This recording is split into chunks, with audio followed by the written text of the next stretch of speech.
Well, I have to tell you about how I became into radio. I was in the Army back in the 80s, well, early 70s through 80s. Well, I have a lot of stories I could tell you there, but like the saying goes, I'd have to kill you. But anyway, this is a true story. If you've never heard of the sitcom WKRP, stop watching this, download an episode, and watch it. But those of you who know WKRP, that's basically where I went and got a job. 1985, true story. This is March. I go to the door of the radio station. I open the door, and there to greet me is Herb Tarlick. This guy had on red plaid, bright red plaid pants. He had on a pink shirt, a Masters green sports jacket, and a yellow tie. Awful. And he was the sales guy. And then he introduced me to the receptionist.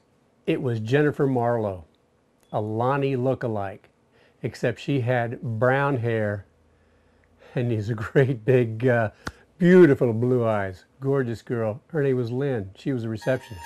Now, by this time I'm thinking, well, oh my goodness, this is a coincidence.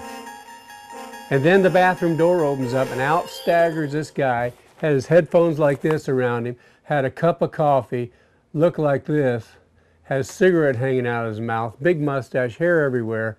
It was the morning guy. It was Johnny Fever. The guy's name was Hank. Well, I don't know what to say. And then in comes Bailey Quarters. Now in the show, Bailey Quarters was the traffic director. The traffic director walks in. She's 98 pounds soaking wet. Her name is Judy. And then my jaw hits the floor as the door opens behind me and in comes the overnight jock. It was Venus Flytrap. I kid you not. This tall, really good looking, smooth black dude walks in and dressed to kill. And his trademark was saying WCEM. His name was Ed. Well, finally, the general manager comes out. Thankfully, he didn't look a bit like Andy Travis, but he was a very energetic young guy. He says, I can't get you to the owner right now. He's on the phone. So he introduced me to the newsman. Yeah, a squirrely little guy with glasses who wanted to be respected. It was Les Nessman. And folks, his name was Les.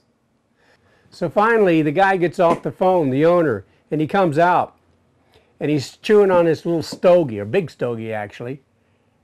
Guess who he was on the phone to? The person who really owned the station. His mother. Just like WKRP. Whew. Well, my first paycheck, you want to talk about salary? My first paycheck from WCEM was less than the taxes withheld from my last Army paycheck as a captain. Well, I worked there full-time and part-time, off and on for the last 20 years. I got enough stories about that crazy little radio station to enter this context for the next year. Only one of those people still remain with the station, and it's changed hands, ownership. And after thinking about it, I got to wondering, which character was I?